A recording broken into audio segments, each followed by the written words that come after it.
আসসালামু আলাইকুম রহমতুল্লাহি ওয়া বারাকাতুহু। মঙ্গোলিয়া হলো পূর্ব এশিয়ার একটি স্থলবেষ্টিত দেশ। উত্তরে রাশিয়া, দক্ষিণে চীন। মঙ্গোলিয়ার আবহাওয়া হলো ঠান্ডা।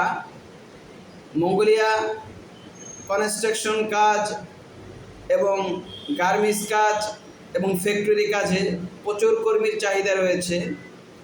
যারা যেতে চান দ্রুত যোগাযোগ করবেন।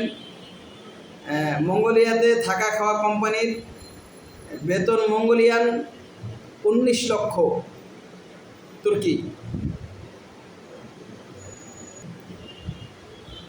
মানে বাংলা টাকার প্রায় 62 থেকে 63 হাজার টাকা আপনি বেতন পাইবেন। যারা মঙ্গোলিয়া যেতে চান দ্রুত যোগাযোগ করেন। আপনাদের জন্য সুবর্ণ সুযোগ রয়েছে। পাসপোর্টের সাথে কোনো টাকা পয়সা দেওয়া লাগবে না। ওয়ার্ক পারমিট আসলে টাকা দেওয়া লাগবে এবং ভিসা আসলে ভিসা চেক করে টাকা দেবেন। বাকি টাকা ম্যান পাওয়ার টিকিট হওয়ার পরে দিয়ে গো।